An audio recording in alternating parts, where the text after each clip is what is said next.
ነገር ግን የሰዎቹን ባህሪ አይደለም መጠበቅ ያለብህ መጀመሪያ ያንተን ባህሪ ነው። ፍጥነት መገደቢያ ብለው የሚያስቀምጡት ነገር አንድ የመኪና ጠር ነው።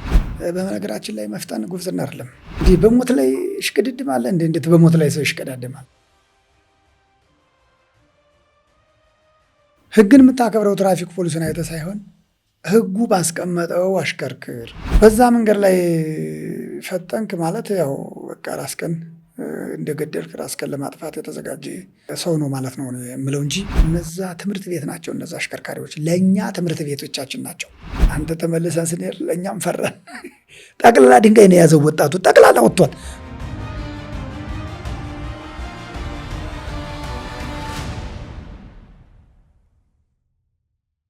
ክቡራን ተመልካቾቻችን ተመልሰናል። ይህ ኢትዮስ መልቲ ሚዲያ ነው። ቆይታችን አላበቃም፣ አብራችሁን ቆዩ። እንግዲህ ስለ አሽከርካሪዎች እያነሳን ነው። በተለይ አሽከርካሪ መከበር አለበት ስንል አሽከርካሪዎች ደግሞ ጥቃቅን የሚሰሯቸው ስህተቶችንም ማረም አለባቸው ብዬ አስባለሁ። ደንብ ቁጥር 557/2016 አዲስ የተሻሻለው ላይ አሽከርካሪዎች በተለያዩ ጉዳዮች የሚጠይቋቸው ነገሮች አለ። አሽከርካሪ መጠየቅ አለበት ካጠፋ። ነገር ግን ሌሎች ጉዳዮችን በተለይ ያቆሩ ውሃዎች ላይ ሲገኙ ተሳፋሪን ወይም እግረኛን ረጭቶ የሚሄድ ነገር አለና ደንቡ ላይ ያስጠይቃል። ምንም እንኳን ሪከርድ ባይኖረውም በገንዘብ ያስቀጣልና ታች ላለውም ሰው ክብር ብንሰጥ አሽከርካሪውም በዛው ልክ ደግሞ እግረኛውም እያከበረው ማህበረሰቡም እያከበረው እንዲሄድ እቺ ጥቃቅኗን ነገር ማንሳት ይኖርበታል ብዬ አስባለሁ። አንዳንዴ እንደውም ሰዎች ላይ ስንረጭ አይሰማንም። ሌላ ሹፌር ግን መስኮት ከፍተን ረጭቶን ሲሄድ ቶሎ መስታወቷን ለመዝጋት ነው የምንሮጠው፣ ወይ ደግሞ ለመሳደብ ለመጣላት እንሄዳለንና ያ በእኛ ላይ እንዲደረግ ካልፈለግን ሌሎች ላይ ማድረግ የለብንም። ህጉ ላይ ስለተቀመጠ ብቻ አይደለም የሚል ነገር ነው ያለኝ እኔ። እውነት ነው። አንተ እግረኛውን አላከበርክ ምን? አንተ እኮ ሰው ክቡር ነው። በመሰረቱ ሰው ክቡር ነው። ህግና ስርዓትን አክብረህ የማሽከርከር ግዴታ አለብህ። ግዴታ ነው፣ ውዴታ አይደለም። ህግና ስርዓትን አክብረህ ወደዚህ ሙያ መጥተሃል፣ ስራው ላይ ተሰማርተሃል። ህግና ስርዓትን አክብረህ ማሽከርከር። ህግና ስርዓት ሲባል አንዱ ሰዎችን ማክበር ነው። ሰዎቹን ማክበር ስንል አሁን እንዳልከው ለሰዎች ክብር መስጠት። ይህ ሰውዬ ውሃ አቁሮ ከሆነ ከፊት እንደምትረጨው ታውቃለህ። ስለዚህ እንዳትረጨው ቀስ ብለህ ማለፍ። ፍጥነት ቀንሰህ፣ ፍጥነት ሲኖረው ነው የሚረጨው። በነገራችን ላይ ፍጥነት ቀንሰህ ውሃዋን እስከምታልፋት ፍጥነት ቀንሰህ በሰዎች ላይ እንዳይረጭ አድርገህ መሄድ ትችላለህ። ራሱ ላይ እንዳይረጭም እኮ ይጠነቀቃል። ሌላው በጣም የሚገርም ነገር መኪናህን አጥበህ ከሆነ ሌላ ተሽከርካሪ ሲያልፍ መኪና እንዳይረጨው እኮ ብዙ እንትን ትላለህ። ግን ሰው ላይ ለምን ይረጫል? መኪና ላይ እንዳይረጭ እየፈለግ ሰው ላይ መረጨት የለብህም። ይህም እንዳልኩህ እውነት ለመናገር ብዙ ግንዛቤ በቃል ገና ነው። ለነዚህ ብዙ ትምህርቶች እና ብዙ ስልጠናዎች ይፈልጋል። እንዲህ በጎዳና ላይ እንግዲህ ቀደም ሲል የመንገድ ደህንነት ብዙ የሚያስተምራቸው ነገሮች አሉ። በመንገድ ላይ እግረኛውንም አሽከርካሪውንም ያሰለጥናል።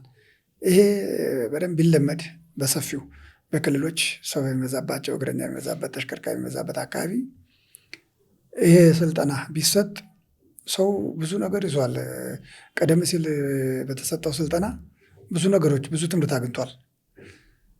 ግን ቢደጋገም ምንድን ነው ለዚህ እንደው እንደ መደበኛ ተደርጎ፣ ምክንያቱም ከክልል የሚመጣ ሰው አለ። ዛሬ አዲስ አበባ ዛሬ ያለውን ብታስተምረው ነገ ከክልል ይመጣን አያውቅም። ሁል ጊዜ ቢሆን በጎዳና ላይ ያ ሰው የሚያገኘዋል። ያም ሰው ሲሄድ ወደ የሚሄድበት ክልል በሚሄድበት ከተማ ይህኑ ተግባራዊ ያደርጋል እና እንደሱ ቢሆን ጥሩ ነው እላለሁ። በተለይ 25 ዓመት እና ከዛ በላይ ህግን አክብሩ፣ አደጋ ሳያደርሱ። አደጋ ሊደርስ ይችላል፣ አጋጥሞም ሊሆን ይችላል። በተለይ የከፋ ባይሆንም እንደዚሁ ትልቅ ጥንቃቄ አድርገህም አደጋ ሊመጣ ይችላልና ይህን ያህል ዓመት ግን በዚህ አይነት ጊዜ ቆይተህ ህግና ስርዓትን ካከበርክ ተቆጣጣሪም ወደ አንተ አይመጣም። ግን አብዛኛው አሽከርካሪዎቻችን አዲሱን ህግ ከብሩ ከፍ ስላለ እያማረሩት ነው። በእርግጥ ቅጣት አሳማኝ አይደለም። ተደጋጋሚ ሲሆን ግን አሁን አንድ 10 ጊዜ በተለያዩ ጥፋት ተገኝቶ 11ኛው ላይም አስተምረኝ ለፍ እንግዲህ 10ሩንም አልተማረበትም ማለት ነው። በዛው ልክ ደግሞ ህግና ስርዓትን ተከትለው በማሽከርከር ጥሩ ስምና ዝናቸውን ገንብተው የሚሄዱ አሽከርካሪዎች አሉ። ህጉ መሻሻሉ ምን ያስፈራል? በተለይ ሰው እየሞተብን ነው። የገንዘብ ቅጣቱ ነው ወይስ ትኩረት ማድረግ ያለብን ወይስ የሚሞተውን ሰው ነው? እኔ አሁን አንዳንዴ ግራ ይገባኛል። እና ህግን ካከበርንስ ራሳችን ማስከበር አንችልም?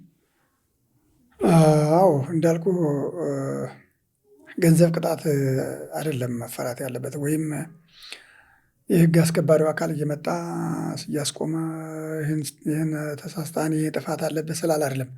በአጠቃላይ የደንብ አስከባሪው የተወሰኑ ቦታ ላይ ነው ያለው፣ ብዙም ቦታ አይሸፍንም። ስለዚህ በመጀመሪያ ደረጃ ህግ አስከባሪ ሊሆን የሚችለው ህግና ስርዓትን አክብሮ ማሽከርከር ነው። ህግ አስከባሪ ሊሆን የሚገባው ሰው ሊሆን አይገባም፣ እንደኔ አመለካከት። ይሄ ደግሞ አንዳንድ አሽከርካሪዎች ትራፊክን ብቻ በዚህ ያለው ወደዚህ ይሄ አይደለም። ይሄ ከአደጋ አያድንም።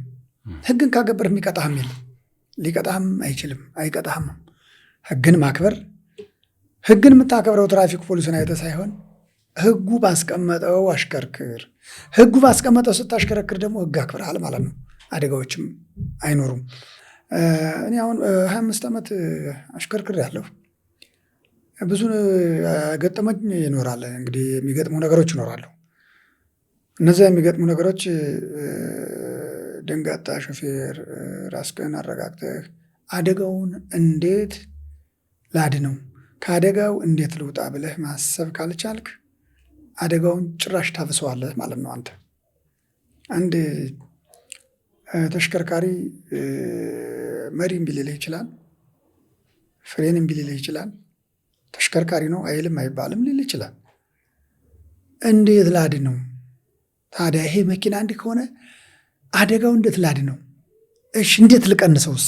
ካልዳነ እንዴት ልቀንስ? ያ ምን ይሆናል? ፍጥነትን ቀንሰህ እየነዳ ከሆነ ነው እነዚህም ሁሉ አማራጭ የሚሰጥህ። በተገቢው ፍጥነት እየነዳ ከሆነ ነው አሁንም ምላቸውን አማራጮች የሚሰጥህ። እየበረር ከሆነ እነዚህን አማራጮች አይሰጥህም፣ ሊሰጥም አይችልም፣ አይሰጥህም። ምክንያቱም መጀመሪያውኑ አንተ ተዘጋጅተሃል እኮ ለመጥፋት ወይ ለማጥፋት ማለት ነው። ስለዚህ መሪም ቢልል ይችላል እንደምንም በእጅ ፍሬንም በምንም ብለህ፣ ምክንያቱም ፍጥነት ስለሌለው በፍሬንም በምንም ብለህ የሆነች ነገር ጋር ታኮ ሊሆነ የሚችለው ጋር መውሰድ ነው። ወደ ሰውም ወደ ንብረትም እንዳይሄድ ታኮ ሊሆን ወደሚችለው አቅጣጫ መውሰድ ነው፣ መታገል ነው። ይሄ ነው አንዱ አደጋን ተከላክሎ ማሽከርከር አንዱ ይሄ ነው። ሌላው ማርሽ፣ ቀላል ማርሽ ላይ ልትሆን ትችላለህ። ፍሬን እምቢ ብሎሃል። ስለዚህ ምንድን ነው የምታደርገው? ቶሎ ብለህ ወደ ሁለተኛ ማርሽ ማምጣት ነው። እንዲታሰር ይጮሃል አውቃለሁ። እጅ ፍሬንን ትይዛለህ፣ ማርሹን ወደ ሁለት ማምጣት ነው። እንደ ፍሬን ትጠቀምበታለህ። እንደዛ እያለ ትንሽ እየተንከባለለ ማቆም ወደሚችለው ቦታ ላይ ታስደግፈውና ይቆማል። በመኪናውም ሆነ በእግረኛ ወይም በውስጡ ባሉ ተሳፋሪዎች ላይ ምንም ችግር ሳይደርስ በእንደዚህ አይነት አደጋን ትከላከላለህ። በተለይ ፍጥነት ላይ ያሉ ፍሬን መያዝ በራሱ አደጋ ነው። አዎ። እና በዚህ የገጠመ ነገር አለ ያስተዋልከው? አዎ፣ የሚገርም ነገር እንደው በ80 ነው። በመቶ ወደ አንድ ይመስለኛል ወደ አዋሽ መሰለኝና በመቶ ነበር የሚሄደው። መንገዱ ያው ታውቀዋለህ፣ ጥሩ መንገድ ነው። ግን ግራና ቀኝ እንስሳቶችም ልጆችም ይወጡ ይገባሉ እና በመቶ ሄድ ነበርና አዋሽ ፓርክ ላይ ነው። አንድ ምንድነው የሳላ ነው የምትለው አንድ እንስሳት አለና ከላይኛው ፓርክ ወደ ታችኛው ፓርክ ሊሻገር ነው እና 100 ላይ ነኝ። ሲሮጥ አየሁት። እንዴት ነው ይሄ? ወደ ፍሬን እግሬን የወሰድኩት። ምንድነው የማደርገው? ፍሬኑን ፓምፕ ነው ግጥም አታደርገውም። ያዝ ለቀቅ ያዝ እንዲቀዘቅዝ ነው ከያዝከው። ያው እሱ ራሱን ይዞ ይሄዳል። እና እያቀዘቀዝኩ ፓምፕ እያረኩ ደረስኩበት። ብቻ ለማንኛውም ደረስኩበት ፓምፕ። ልክ እየቀዘቀዘ ሄደ። የዚህን ያክል ርቀት ነው ያለን። ፍሬን ይዤ ቆምኩ። ደንግጦ ያ ሳላ ወደቀ አስፋልቱ ላይ ራሱ ወርቆ ተነስቶ እንደገና ሌላ ሩጫ ነው ሄደው። አሁን ይህ ከርቀት ግራና ቀኝ ምን እንስሳት ይመጣም ብለህ መጀመሪያ በውስጥ ማሰብ ነው። ማየት ብቻ አይደለም፣ ይኖራል ብለህ ካሰብህ በደንብ የማየት እድሉ አለህ። እና ሊኖር ይችላል ብዬ በማሰቤ ያ እንስሳ ራሱን ወርቆ እኔም በፍሬን አቀዝቅዤ ሳልገጨው ሄዷል። ግን ገጭቸው ቢሆን ትልቅ ነው፣ ግዙፍ ነው። እኛ ራሳችን 4-5 ጊዜ እንገለባበጣለን፣ ይጥለናል። እና እንዲህ አይነት ነገር ገጥሞኛል። በተለይ እዛ አዋሽ ፓርክ ጋር የሚሄዱ አጋጣሚ ነበርና የሚዘሉ እንስሳትም ነበሩ። አስፓልቱን ዘለው በአንድ ያን ሁላ ሜትር ዘሎ የሚያልፉ አሉ ከፍጥነታቸው የተነሳ። እነሱንም ማሰብ ያስፈልጋል። ሁለተኛ ደግሞ ወደ አፋር ወደ ተለያዩ ቦታዎች ሲሄዱ በህብረት የሚመጡ ወፎችም አሉ። እነሱ በራሱ ድንገት ሲመጡብህ ያስደነብረዋል። ልክ ነው እና አደጋም አለ። ለአዲስ ሾፌር ወይም ከከተማ ወጥቶ ለማያውቅ ሾፌር እነዚህ ሁሉ ይገጥሙታል። ግን ሁላችንም አዲሱን ወጥተን ነው የለመድነው። መደረግ ያለበት ምንድን ነው? ሁሉም ነገር ይኖራል ብለህ ነው መሄድ ያለብህ። ይሄ ነገር ሊኖር ይችላል። እኔ አሁን ጥሩ አንስተዋል። ወደዛ መስመር ስትሄድ እንስሳት በመኪና ተገጭቶ ይሞታል እና ትልልቅ አሞራን በላቸው ምን ብቻ እኔ አሁን ስማቸውን ያላውቀውም እነዛ ያንን መንገዱ ላይ መጥተው ይበላሉ። ከርቀት መብራት አድርገህ ክላክስ ካላደረክላቸው ተነስተው በድንጋጤ የት ላይ ነው የሚያልፉት መሰለህ? ከግንባር መስታወት ላይ ነው። በጣም ከባድ ናቸው። በትንትኑ ነው የሚያወጡት በነገራችን ላይ። እና ያን ሁሉ ነው ማሰብ ያለብህ። አሞራ ወድቆ አደጋ ያደርስብኝ የሚላን ሰው በጣም ከፍተኛ አደጋ ያደርሳል ስለማያውቁት። ይህን ሁሉ አስበህ ለቦታው አዲስ ነኝ ይሄ ሊኖር ይችላል። ታዲያ ለዚህ መንገድ ወይም ለዚህ አዲስ ቦታ ለሆንኩበት ቦታ በምን አይነት ፍጥነት ነው መሄድ ያለብኝ ነው መጀመሪያው። ስትሄድ ራስህን ያረጋግጥክ ያለማመርከው ከሄድክ ስትመጣ አውቀኸዋል፣ ስትመለስ አውቀኸዋል። እነዚያን ሁሉ ታሳቢ ታደርጋላቸው አድርገህ ትመጣለህ። መጀመሪያ ግን ሳታያቸው ነው ታሳቢ የምታደርገው። ሌላም እንስሳት ብዙ ነገር አለ እንዲሽር ብሎ ድንገት ያልፋል። እና ደግሞ ጫካው አካባቢ ነዋሪዎች አሉ። ሕፃን ልጆች ናቸው፣ አያውቁም። እንደወጡ ነው የሚሮጡት። ከዚህኛው ወደዛኛው መንደር ለመሻገር እንደወጡ ነው የሚሮጡት። እነዛም ሊገቡ ይችላሉ ብለህ አስበህ ራስህን አዘጋጅተህ ካልሄድክ ለአደጋው ተጋላጭ። በተለይ ስለ ጥንቃቄ እያነሳን ነው። አሁን አብዛኛው የጠመዝማዛ መንገዶቻችን እንዲሁም ቀጥ ያሉ መንገዶች ስላለ ጥንቃቄያችን በዛው ልክ መቀየር እና እንደ መንገዱ ባህሪ መሆን አለበት እና አብዛኛው ጊዜ ግን የማሽከርከር ህይወታቸው ላይ ጠመዝማዛው ላይ ጥሩ ሆኖ መጥቶ ነገር ግን ቀጥ ያለ ሜዳ ላይ የሚፈተንና ለአደጋ የሚጋለጥ አሽከርካሪ እናስተውላለን። እና ይህስ በምንድን ነው መታረቅ ያለበት? ጥሩ ነው። ሁልጊዜ እንዲህ አይነት መንገዶች በራሳቸው ስለሚያስጠነቀቁ ተጠንቀቀህ ትሄዳለህ። እነሱን ተጠንቀቀህ ሜዳ ቀጥ ያለ መንገድ ላይ የተመቻቸ መንገድ ላይ አደጋዎች ይገጥመዋል። መዘናጋት ምንም አይደለም። መንገዱ ጥሩ ነው። ምንም ችግር አያመጣም። ይሄ በቃ ቀጥ ያለ ነው ምን ሆናለሁ አይነት ይሄ መዘናጋት ነው። ይሄ በራሱ ክፍተት ነው። መዘናጋት የለብህም። አሽከርካሪ እንደየቦታው ነው የምትሆነው። እንደየቦታው አንድ አባባለች፣ አንዲት እንስሳት አለች አካባቢውን የምትመስል አረንጓዴ ስታይ አረንጓዴ ትሆናለች፣ ነጭ ስጋ ስትጠጋ ነጭ ትሆናለች። አሽከርካሪ እንደሱ ነው መሆን ያለበት። እንደ መንገዱ ነው መቃየር ያለበት። ስሟን ተውከው ሰስትናት ምን የሚሏት እንደሱ አይነት አውሬ ያለች እና አሽከርካሪ እንደዛ ነው። መንገዱ ባህሪ እንደ መንገድ መቀየር አለበት።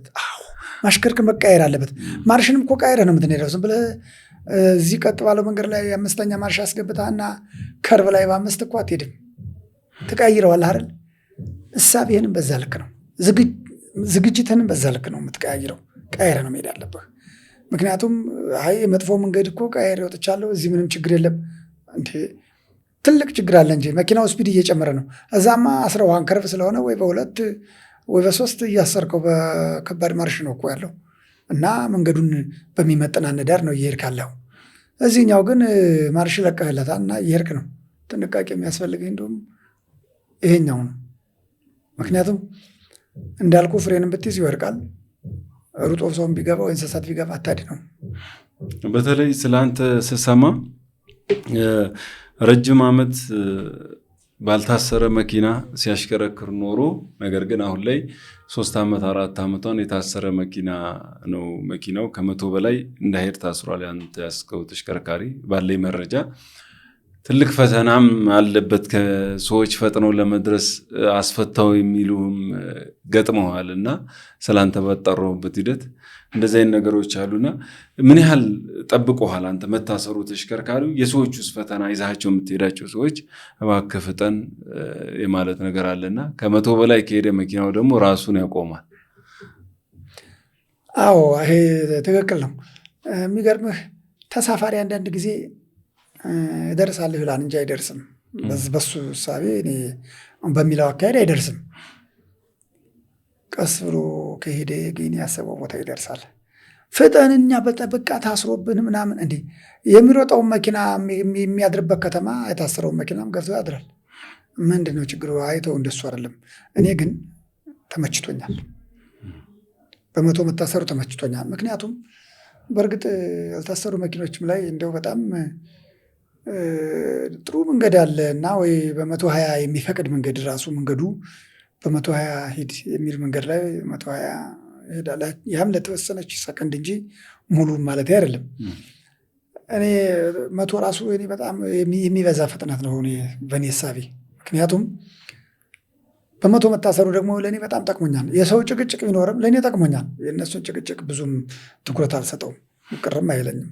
ለምን ትናገራላችሁ አለም። እነሱም ባያውቁት ነው። ቢያውቁት የማሽከርከር ከ80 ጀምሮ ምልክት ይሰጣል። አዎ ምልክት ይሰጣል። ልክ 100 ላይ ስትገባ በደንብ ምልክት ይሰጣል። ካልቀነስክ ትንሽ እሷን ካለፈች ያው መኪናው ራሱን አቁሟል። ራሱን በራሱ አቁሟል። በቃ አለቀ። እሱም መኪና ያው ዳር ይዘህ ወይ ባትሪውን ትነቅላለህ፣ አለዛ ደግሞ 5 ደቂቃ አጥፍተህ ትቆማለህ። አጥፍተህ ትቆምና መልሶ ሲስተሙን ረስቶት ወደ መጀመሩ ሲስተም ሲመጣ ነው ሲስተም ትሄደው። አሁን አንዴ ምንኛለው 55 የምትባል ቦታ አለች ወደ መታራ ከመድረስ አዎ በእነሱ መሀል አለች እና እዛ አካባቢ አንድ ስጋት የሆኑ ቦታዎች ናቸው በአንዳንድ በጸጥታ ምክንያትና ይዣቸው የሄድኩ ሰዎች ፍጠን ፍጠን ፍጠን ያለው አይተውት ቀስ ብዬ ነው የሚለው ተው እባካችሁ እና የነሱ በጣም እንትናቸው እየጨመረ እንትን አለኝ እኔን እንትን አለኝ እና ኧረ እባካችሁ ምናምን እያልኩ እየሄድኩ ልክ ምልክት ሰጠችኝ። በቃ ፈርቶ አይደለ እስቲ ይቁም ጨመርኩት። ፍጠን ነው አይደል ያሉኝ። ምን ያህል መቆም ምን ያህል እንደሆነ በራሴ እና በተሰጠው ኪሎ ሜትር ብሄድ አልቆምም። እነሱ ባሉ ሊድና ይቁምና ሲልያቸው አልኩ። ከ100 አሳለፍኩት። አውቄ ነው። መኪናው ቆመ። ከዛ በኋላ የሚሆኑትን አጡት። እየሄድኩ ነበረ። ፍጠን አላችሁኝ፣ እንዲቆም ያደረጋችሁት እናንተ ናችሁን አይደለም አልኩ። ምክንያቱም ወደ እነሱ ሰጠሁ። ምክንያቱም ሆን ብዬ ነው ያደረግኩት። በጣም እንትን አለኝ። ጩኸታቸው ረበሸኝና ቆመ እና ምንድን ነው አሉ። አይ ከ1 ሰዓት በፊት ይሄ መኪና ይነሳን ብላችሁ ነው ስል ጠቅላላ በቃ በእግሩ ለመሄድም የሚፈልግ አይነት ስሜት ይታየኛል ያሉት ሰዎችና ዋላ አጥፍቼዋለሁ ምናምን አስነስቸው ሲል ተነሳ ነው ያሉት። እንደ አዲስ በቃ በጣም ነው የተደሰቱት እና በቃ እዛ እንዳያልፍ በማለት ጀመሩ እና እንዲህ አይነት ነገር ገጥሞኛል። እና መታሰሩ ጥቅም አለው። እኔ ጠቅሞኛል፣ ለሌላ ላይ ጠቅም ይችላል። እኔ ጠቅሞኛል። ምክንያቱም በነገራችን ላይ ስታነሳ በሀገራችን በኢትዮጵያ ደረጃ አሁን ያለው የፍጥነት መንገድ የአዳማ ነው። አሁን ወደ ዝዋይ መስመር መጣ እንጂ የዝዋይም ተጨምሮ አሁን እስከ ሐዋሳ ሄዳል የፍጥነት መንገዱ። ነገር ግን 120 የሚፈቅድ መንገድ የለንም። እሱ ነው የምልህ። 120 የፍጥነት መንገድ ላይ አዳማ የፍጥነት መንገድ ላይ ገብተን መደረቢያ ብቻ ነው ደርበን ወደ 180 የምንመለስበት ነው።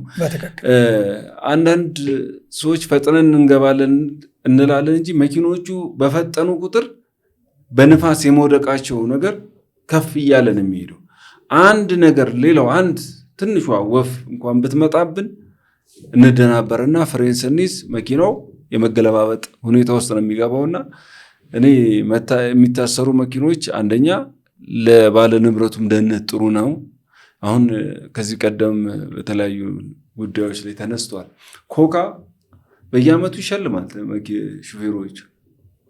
ለዚህ ብሎ ያስቀመጣቸው ሰዎች አሉ፣ ይቆጣጠሩታል ክፍል ውስጥ ሆነው ማለት ነው። መኪናው የት እንዳለ የነዳጅ አጠቃቀሙን ሁሉ ነገር ይቆጣጠሩታልና በፍጥነት ብዙ ሰው እያጣን ነው።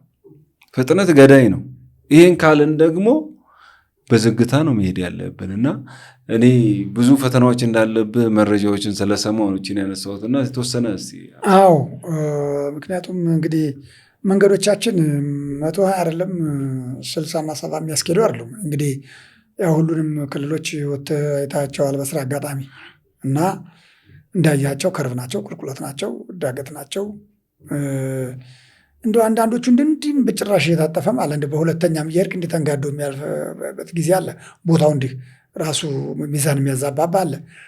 በዛ መንገድ ላይ ፈጠንክ ማለት ያው በቃ ራስህን እንደገደልክ ራስህን ለማጥፋት የተዘጋጀ ሰው ነው ማለት ነው የምለው እንጂ መቶ የሚያስኬድ መንገድ የለም። ስትወጣ 100 የሚኬድበት መንገድ የለም። አሁን ከርቦች ናቸው የሚመዙት። ከርቦች ላይ እንደውም ክላክስ እያደረክ ለምን ከዛ የሚመጣው መኪና አንተን አያይህም፣ አንተ ያኛው መኪና አታዩም። አንተና መኪናው መረጃ ልትለዋወጡ የምትችሉት ልተያዩ የምትችሉት በክላክስ ነው። ማታ ከሆነ በመብራት በረጅም መብራት፣ ቀን ከሆነ በክላክስ ነው። ምክንያቱም አስፍቶ ያንተን ቦታ ይዞ ይመጣም በጣም ከርብ ከመሆኑ የተነሳ ወይ አንተ አስፍተህ የእሱን ቦታ ከርብ አድርገው ልትሄድ ትችላለህ። እዛ ላይ ከፍተኛ አደጋ ይፈጠራል። ያ እንዳይሆን አሽከርካሪ አንዱ የምልክት መሳሪያ ነው ክላክስ መብራት። ክላክስ አድርገህ ክላክስ ስታደርግ እዛ ያለው መኪና ገብቶት ከሆነ እሱም ክላክስ ያደርግልሃል። ክላክስ ያደርግ ግን ብዙ እንደገጠመኝ እንዲህ ሲያደርግ የገጠመኝ አሽከርካሪ የለም። እንደውም ትንሽ እንትኖች ይሻላሉ። የጅቡቲ እነሱ ከባድ መኪኖች ይሻላሉ ስለሚይዙ በተለይ እንዲህ ጠመዝማዛ መንገዶች ላይ አስፍተው ከፍ ብለው ስለሚታያቸውም አንድም አስፍተው ይመጣሉ። ከፍ ብሎ ስለሚታያቸው ከፊት ለፊት ያለውን ተሽከርካሪ ያዩትና ምልክት ይሰጡታል ለኋላው ተሽከርካሪ። አንዳንዶቹ ግን ትዕግስት በማጣት ምልክት እየተሰጣቸውም እንዳትወጣ እያለ ምልክት እየሰጠውም ገብቶ የሚሞት አለና እንደዚህ አይነት አሽከርካሪዎችም አሉ። አዎ ልክ ነው። አሁን የከባድ መኪና አሽከርካሪዎች በሁለት ከፍለን ነው። አሁን በሁለት ከፍዬ ነው ማየት የምፈልገው። ከባድ መኪና አሽከርካሪ ነባር በቂ ልምድ ያላቸው በትምህርት ደረጃ ዝቅ ያሉ ረጅም እድሜያቸውን በሙሉ በማሽከርከር የኖሩ አሉ። ይህም ምልክት የሚሰጡ ሁልጊዜ ገጥሞ ሆነ እነሱ ናቸው። ምክንያቱም የእነሱ መኪና ብቻ ሳይሆን ከኋላቸው ያለውን ተሽከርካሪም ጭምር ተቆጣጥረው ነው የሚሄዱ። ከርብ ላይ እኔ እየታየኝ ነውና ከፊት መኪና አለ አደጋ አለና ከኋላ ይቆይ ብሎ ያስቆመሃል። ትክክለኛ ደግሞ አሽከርካሪ ማለት መረጃ ልውውጥ ነው። ከፊት ያለው ተሽከርካሪ እኮ ሀዛርድ የሚያበራልህ መረጃ እየሰጠ ነው። አደጋ አለ ቀስ በል ከኋላ ጠብቅ እያለህ ነው። ያንን መረዳት ካልቻልክ ሹፌርነህ ሳይሆን የደመነፍስ አሽከርካሪ ነህ እንጂ የሹፌር ነው እያለለም። እንዲህ አይነት ሹፌሮች ልክ ያን መንገድ ሲጨርሱ ደግሞ ምን ያደርገዋል? እለፍ ነፃ ነው ብለው ከኔ ጋር አትጓዝ፣ እኔ ጭነት ስለጫን ቀስ ብዬ ነው የሚሄደው፣ እኔን አትከተል፣ እለፍ አሁን ያስኬድሃል ብሎ ይሰጣል ምልክት። እለፍ ይልሃል። ያን ጊዜ ታልፋለህ። እንዲህ አይነት አሽከርካሪዎች አሉ። የከባድ መኪና አሽከርካሪዎች በሁለት ከፍዬ ነው የማየው ምልህ። በአንድ ጊዜ 5ኛ ወስዶ የተቀመጠ ረጅም ዓመት ልምድ የሌለው አሽከርካሪና 30 ዓመት 40 ዓመቱን ሙሉ በሙሉ የነዳ አሽከርካሪ እኔ እኩል አላየሁም። እነዛ ትምህርት ቤት ናቸው። እነዛ አሽከርካሪዎች ለእኛ ትምህርት ቤቶቻችን ናቸው። የሚሰጡን መረጃ፣ የሚሰጡን ምልክት፣ የማሽከርከር ስነ ባህሪያቸው፣ ሁሉም ነገር የኛ ትምህርት ቤታችን ናቸው። እነሱ መማር ከቻልን ከነሱ ሁሉ በምናገኘው ትምህርት ብዙ ነገሮችን ማወቅ መለወጥ እንችላለን እላለሁ። የሚቆጭህ ጊዜ አለ? በተለይ በማሽከርከር ህይወት በደስታ የሚሆን በሀዘን በመንገድ የሚቆጭ የምታስታውሰው? የሚገርም ነገር እኔ በማሽከርከር ዘመኔ የገጠመኝ ነገር ምንም የሚያሳዝን የሚያስቆጭ ነገር፣ የሚያስደስተኝ ግን ነገር ብዙ ነው። እንግዲህ እኔ በባህሪ የምሄደው ሰው ጋር በደንብ ተስማምቼ ተግባብቼ ነው የሚሄደው። አልጋ እንኳ የሚይዙት እነሱ የሚይዙበት ቦታ ነው መያዝ የምፈልገው። ምክንያቱም ሌሊት ህመም አለ ምን አለ የማያውቁ ከተማ ነው። የት ብሎ ይሄዳል? መኪና ካለ ግን እንደምንም ይኬዳል የሚል ግምት በመውሰድ አልጋ የያዝኳቸው ሰዎች የሚይዙባት ነው የሚይዘው። አንደኛው። ሁለተኛው ግቢ ያለው ነው። ግቢ ያለው ካልሆነ እኔ አልጋ ይዤ አላውቅም፣ አልይዝም። አንዳንድ ጊዜ ትንሽ ወደድ ትላለች። 100 ብር ጭማሪ መከፍላት የመኪና ወይ ፓርኪንግ ሂሳብ አድርጌ ነው የምቆጥራት። መኪናው ጤንነቱ መጠበቅ አለበት። ነገ ብዙ ስራ አለው። ነገ ሰዎችን ይዞ የሚንቀሳቀስ ነው። ደግሞ ሌላ ንብረት ነው። በሌላ ደግሞ እንጀራህ ነው። እሱን መኪና ይዘህ ነው ሰርታ የምትበላው። ስለዚህ ግቢ ያለው የመኪናው ደህንነት የሚጠበቅበት። አንዳንድ ጊዜ እንደውም ፎቆች ካልሆኑ እንዲህ የልሸፕ ሰርቪሶች ከሆኑ በመስኮት የትይዩ ማቆምበት ጊዜ አለ። መኪና ገጭ ሲል መስኮት ከፍቻ ያለው ገጩት እንድላለሁ። እንዲህ አይነት ነው ሾፌር ሊሆን የሚገባው።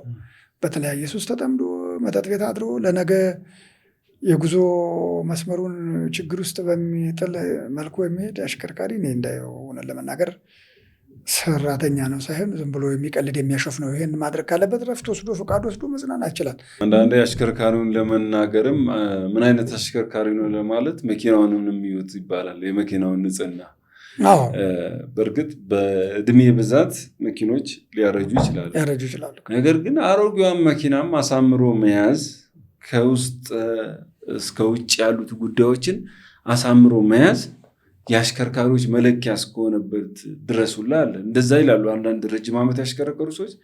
ስለ ሰውየው ለመናገር ስለ አሽከርካሪው ለመናገር መኪናውንም ማየት ያስፈልጋል ይላሉ። እውነት ነው። ቤትህ ነው መኪናው፣ መኖሪያ ነው፣ ቤትህ ነው። ሙሉውን ቀን እሱ ውስጥ ነው የምትውለው። አንተ ብቻ አይደለም ፕሮቶኮል ያላቸውንም ሰዎች ይዘህ ትንቀሳቀሳለህ።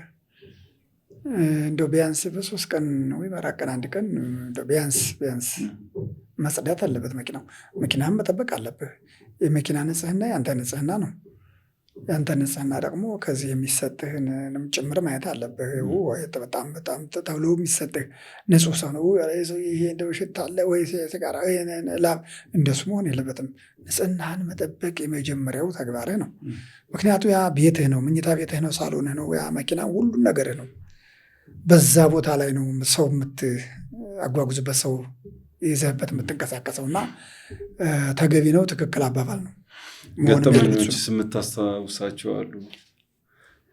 እኔ እንግዲህ ያው ብዙም የገጠመኝ የለም። ፍቅር ነው። እኔ እውነት ለመናገር ይዣቸው የሚሄድ ሰው ጋር ፍቅር ነው። ከምትወስደው ሰው ጋር ብቻ ሳይሆን በተለይ በመስክ ላይ የተለያዩ ትዕይንቶች የሞላበት ነው። 700-600 ኪሎ ሜትር ስትሄድ የተለያዩ ነገሮችን ታያለና ወደ ድሬዳዋ ነበር ይመስለኛል ጉዟችን። ሌሎች አሽከርካሪዎች አሉ። አብረን እንሂድ ተባብለን ተከታትለን እንሂድ ስለምንተዋወቅ የአንድ መስሪያ ቤት ሰራተኞች አይደለም፣ ግን አጋጣሚ ያው ሙያው የሚያስተዋወቀን ስለነበረ አጋጣሚ መንገድ አገጣጠመን እና እየሄድን ነው። እኛ ከፊት ሄደናል። አንድ 2 አሽከርካሪዎች፣ አንደኛው አሽከርካሪ ወደኋላ ቀረ። ልክ እቺ አልበረከት ነች ፍተሻዋን እንዳለፍክ መንደር አለች እና እቺ መንደር ውስጥ መኪናውን ጀለጥ አድርጎ የነዳዋን ፈጠን አድርጎት ፍየሉ ይገባና ወገቡን ይለዋል። ያ ፍየል ወገቡ በቃ እዛው ታጨድ፣ በቃ ተላቆ እንዲህ እያለ እዛው እንዳለ ወጣቱ መንገዱን ድንጋይ ይዞ ነው የዘጋው። ከዛ በኋላ መኪናውን ዳር ወጣ ብለው ወደ ዳር አስቆሞታል። ይሄ እንደው ቪላው ሁሉ አልቀረም። ይገርምሃል። ሴት የለ ወደ የለ ደወለና እዚህ ጋር እኮ ፍየል ገጭቼ ይዘውኛል፣ ፍየል ገጭቼ የሆነ አደጋ አድርሼ ይዘውኛል። በጣም ደግ ሰው ገጨ ነው ያልኩት። ሰው ገጨ? አይ ፍየል ነው። አይ ተው ፍየል በቃ ላፊት ይላል ጓደኛ ደውዬ፣ ኧረ እባክህ እንመለስ እንዞር። ያኮ ጓደኛችን ፍየል ገጭቷና እንመለስ። አንተ ተመልሰን ስንሄድ ለእኛም ፈራን። ጠቅላላ ድንጋይ ነው የያዘው ወጣቱ፣ ጠቅላላ ወጥቷል። እንዲያች አስፋልት ሞልታለች። ያው ታውቀዋለህ መንገዱ ጠባብ ነው፣ ሞልታለች። እና ሄድን። የፍየሏ ባለቤት ትጠራለን ምናምን ስል አይደለም እናንተ ትክክል ናችሁ፣ ይዛችኋን አላመለጠም፣ ችግር የለውም። አሁን የፍየሏ ባለቤት እሷ ጋር ላውራ ስል በቃ እናንተ ዞር ብሉ፣ እሱ ጋር አወራለሁ፣ ዞር በሉ አለቻቸው። በሙሉ በተነቻቸው ወደዛ ይዤ አድክድ ወደ ጓሮ ይዤ ሄድኩኝ። ምን አድርግ ትይናለሽ እንግዲህ ምን እናርግ እንግዲህ መቼም ይህን ፍየል ልንገጭ አልመጣንም። አጋጣሚ ጓደኛችን ገጭቷን አደጋ ደርሷን እንኳን ሰው አልሆነ እንኳን በሰው ላይ አልሆነ ስለ እውነት ነው እንኳን ሰው አልሆነ አለኝ። ምንድን ነው አሁን አንቺ እዚህ ልትረጂኝ የምትችይው አሁን ምንድን ነው? የፍየሉን ግምት ነው የምንከፍሉ፣ ግምቱን ክፈሉ፣ ችግር የለም ግድ ነው ንብረት ነው እንከፍላለን። የአንቺ አስተዋጽኦ እስከ ድረስ ነው። ፍየሉን ሰዱት አለ። ሀኛ ፍየልን አንወስድም። አሁን የምትይንን እንግዲህ ያው መንገድ ላይ ነን እንደምታውቂው፣ ብር ጨርሰናል፣ እንደዚህ ነው፣ እስቲ እና አንቺ ጋር እናውራ አልኩ። ወደዛ ወሰድኳት። ወደ 3,000 ብር ነው ምናምን አላችን። አረ እንደው እባክሽ እኛ እኮ ችግር ላይ ነን፣ የምታግዥን ያንቺን አስተዋጽኦ እንድታደርግ ነው። ንብረትሽን ገጭተናል፣ የመክፈል ግዴታ አለብን። አዎ ግን አሁን ገንዘብ የለንም፣ ምንድን ነው የምታደርጊ ምናምን አላ ሲባል ደግሞ አሁንም አንዳንድ ሰው ሲመጣ ደግሞ ይዣት ሄድኩ። በቃ አሁን እንግዲህ እኔ ልጁ ጭራሽ ምንም ብር የለውም። ሆነ ልንገርሽ የገጨው ደውሎ የጠራንም ለዚህ ነው። እንግዲህ ያለኝ ይህን ዋልና 800 ብር አውጥቼ ይኸውልሽ ፍየሉን በወጌሻ አሳክመሽ አድኝ ነው፣ አለዛም ለእርድ የሚፈልግ ሰው ይገዛሻልና እንደ 800 ብር እንደ ወንገት ግደለሽም እባክሽ ይሄ ነው። አሁን አንቺ ስጮይ እነዚህ ወጣቶች ይሰማሉ፣ አልተስማሙም ብለው ሌላ አክሽን ይወስዱና ችግር ይፈጠራል። የመንግስት ሀብት ነው፣ ይሄ ደግሞ የእናንተም ሀብት ነው። ስላትሻለች ተቀበለች። ያን ፍየል ትተን 800 ብር እኔ ከፍዬ ሄድን። ግማሽ መንገድ እንደሄድን አረ ብርህን ከወሰደ አይ ተው ሌላ ፍየል መድገም ስለማይቀር ለሚቀጥለው የሆነና እናዛ ከተማ እንገናኝ ብዬ ይጃለሁ። ይሄ ገጠመኝ ገጥሞኛል። በተለይ እንደዚህ አይነት ነገሮች የምናነሳው ማህበረሰቡም ችግር አይግጠም አይደለም። በእርግጥ የሰው ልጅ እንኳንም አልሞተ። እንደዚህ አይነት ቦታዎች ላይ መሆን ያለበት በሰከነ መንገድ ማየት ነው ብዬ አስባለሁ። እኔ ወደ አርሲ ውስጥ አስታውሳለሁ፣ ሰው ትንሽ ገፋ ነው ያደረገው መኪናው። ነገር ግን ልጁ ከተማ ላይ ወጣቶችን ስለሚያውቅ ቶሎ ብሎ ወደ ሆስፒታል ነው ይዞ ሄደው። ኋላ ላይ ግን ራሱ ሽምግልና ይዞ ተቀምጦ ልጄን ጥለህ አልሄድክም፣ አሁን ላይ ምንም አልሆነም፣ በሕክምናም ታይቷል፣ ለሽምግልና ያወጣሁትንም ግብዣ ራሴ ነው የሚሸፍነው ብለው የወላጅ አባት እንደዚህ አይነት ምስጉን አባቶችም አሉና እነዚህንም ያብዛልን። ነገሮችን በሰከነ መንገድ ማየት ያስፈልጋል ብዬ አስባለሁ። ወደ መጨረሻ እስቲ እናንሳ። በተለይ የትራፊክ አደጋ እጅግ አሳሳቢ ነው። አንዴ ይጨምራል፣ አንድ ሰሞን ደግሞ ተከታትሎ በትንሽ ተሽከርካሪዎች ወደ 300 200 እንደዛም 400 የሚደርሱ ሰዎችን ስናጣ ደግሞ አንዴ 40 60 እንደዚህ አይነት ቁጥሮችን እየሰማን ነው። እና እንደ አሽከርካሪ ምን ይሰማል? አሽከርካሪዎችም በዚህ ነገር ተጎጂዎች ናቸው። ብዙ ቤታቸው የተኛሉ እና ምን ይሰማል እንደ አሽከርካሪ? በጣም በእውነት በጣም ያሳዝናል። አሳዛኝ ነው።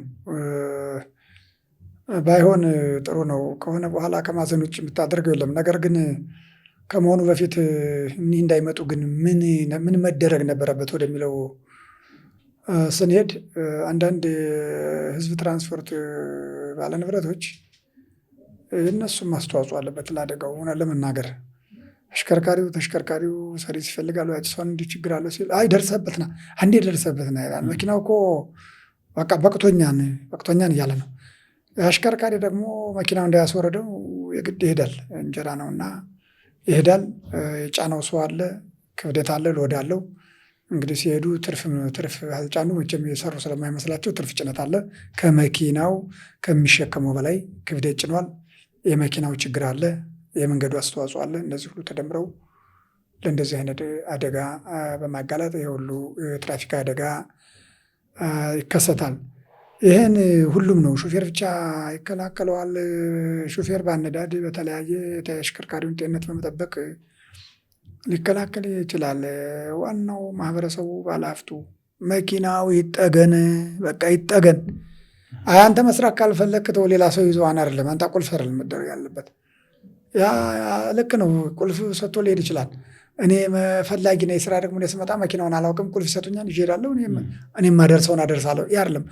ባለሀብቶች ንብረታቸውም ረጅም እድሜ እንዲያገለግል ህይወትም ሲጠፋ እኮ ባለ ንብረቱም የሚያወጣው ብዙ ወጪ አለ። መኪናው ይጋጫል። ኢንሹራንስ ብቻ አይደለም፣ እሱም እየተመላለሰ ከኢንሹራንስ ውጭ የሚከፍላቸው ነገሮች ሊኖሩ ይችላሉ። ያ ከመድረሱ በፊት ግን አሽከርካሪውን፣ ሾፌሩን መኪናው ላይ ምን ችግር አለው? ሰርቪስ እናድርግልህ፣ የሚያስፈልገው መኪናው ካለ እናደርጋለን። እንዲህ ፍሪደም ብትሰጠው። እንደውም አንዳንድ ሾፌሮች መኪናቸው እንዲቆም ስለማይፈልግ ራሳቸው እንኳ በራሳቸው ገንዘብ ጭምር ያስተካክላሉ። የሚገርም ነገር የሚያውቁ ገራጅ ሄዱና ችግሯን ይሄ ብለው ችግሩን ፈተው ይሄዳሉ። አይደለም ባለቤትና በራሳቸው እንኳ እንዳይቆምባቸው። ይህን ያክል ለሾፌሩ እምነት ብትሰጠው ሲበላሽ ተበላሽቷል ይልሃል። በእሱ አቅም የምትሰራ ከሆነ አይጠይቅህም ሾፌር። የሚገርም ነገር ገንዘብ ከእሱ አቅም በላይ የሆነችውን ነው ይሰራል ብሎ ወደ ማቆም የሚሄደውና ባለ ንብረቶችም ይህንን የሾፌሩን ጥያቄ ቢቀበሉ ይህ አደጋ መቀነስ ይችላል። አሽከርካሪዎችም ነገ ስራ አጣለሁ ብለው የራሳቸውንም ቤተሰብ ከሚበትኑ ራሳቸውም ያውም በህይወት ያለመትረፍም አለ፣ ቤት መዋል አለ። ሞት ደግሞ ይሻላል። ሞት ከቤት ከመዋል ደግሞ ሞት ይሻላል። ስለዚህ ያንንም ታሳቢ አድርጎ አይ ስራ ፈልጌ በቀጠር ይሻላል እንጂ ይህ ችግር ያለበትን መኪና ስራ ካለኝ ከፈለገ ይውሰደውን ካቆልፈን ብሎ ንብረቱን አንዱ ሁለት ብሎ በተረከበበት አግባብ ማስረከብ ነው። እኔ የምመክረው ይሄን ነው፣ የሚታየኝም ይኸው ነው።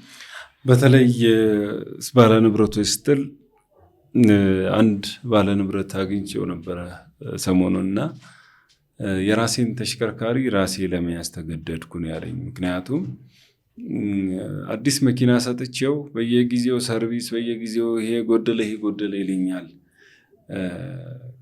እና የራሴ ኤንጂ ውስጥ የምሰራውን ስራ አቆምኩና ራሴ መኪናውን ያስኩት አለ እና መኪናውን ሲይዘው በቃ የራስ ነገር ያሳሳ የለ በደንብ ያስኩት አለ። እስካሁን ብዙ ነገር አይፈልግም መኪናው እና ሌሎች አሽከርካሪዎችም ንብረት ባለ ንብረት አውጥቶ ሲሰጠን ንብረቱን እንደ ራሳችን አይተን መጠቀም ያስፈልጋል። ባለ ንብረቶች ደግሞ ወደፊት ብዙም የምናነሳቸው እነሱንም ጋብዘን የምናነሳቸው ነገሮች አሉ። ይሄ ስትመለስ ይሰራል የሚለው ነገር እሱን በደንብ የምንሄድበት ይሆናል። የመጨረሻ አድርገህ አሁንም የምታነሳው ሀሳብ ካለ እንደ መልእክትም አንሳልና እንጨርስ። አደጋው እንግዲህ አደጋውን ለመቀነስ አሽከርካሪ የመጨረሻ ምለው ለአሽከርካሪ የምሰጠው ምክር ፍጥነትን በመቀነስ ራስን በማረጋጋት ከሌሎች ስሜቶች በመውጣት ስራውንና ስራውን ብቻ በማሰብ ማሽከርከር። የአየር ሁኔታውን አንዳንድ ጊዜ ከፊት ለፊት ጨረርም ሊሆን ይችላል። ይህም ሁሉ ታሳቢ አድርጎ ፍጥነትን ቀንሶ አደጋን ተከላክሎ በማሽከርከር እሱንና ቤተሰቡን ከአደጋ ማዳን አንዱ መልእክቴ። ሁለተኛው አሁን ተሽከርካሪ ላይ ስላልካት በጣም ይገርማል። አንድ ተሽከርካሪ አንድ ሰው ሲይዘው፣ አሁን ባለቤቱ ሲይዘው ጥሩ ሆነ ልታል። አንድ ተሽከርካሪ አንድ ሰው ከያዘው የየራሳችን የተለያየ ሙያ አለን። ለመኪናው ግድለሽ ሆነን የምንጎዳው ምናምን፣ መኪናውን ደግሞ የምናዳምጠው የሚፈልገውን አዳምጠን ምንሰራለን ከሆነ ሾፌር ካልተቀያየረበት መኪናው ረጅም ዓመት ያገለግላል ያለ ብልሽት። የዘይት የምናምን ሰርቪስም ብሎ ኖርማል ሰርቪስ ካልሆነ በስተቀር ያለ ብልሽት ረጅም ዓመት ያገለግላል። ሹፌር ተሽከርካሪ ላይ ባለመቀያየር የመኪናውን እድሜ ማስረዘም አደጋንም በዛው ልክ መከላከል ነው ብዬ ነው የማምነውና አሽከርካሪዎች ራሳቸውን አረጋግተው ከሱስ ከስሜት ከተለያየ ነገር ጸርተው ስራቸውን እና ስራውን በማክበር የህይወት መሰረታቸውም ማሽከርከር ሆነ ማሽከርከር ነውና ሙያቸውን አክብረው በራሳቸውም ላይ በሌላም ላይ የሚደርሰውን አደጋ እንዳይደርስ ተከላክለው ቢያሽከረክሩ ጥሩ ነው እላለሁ።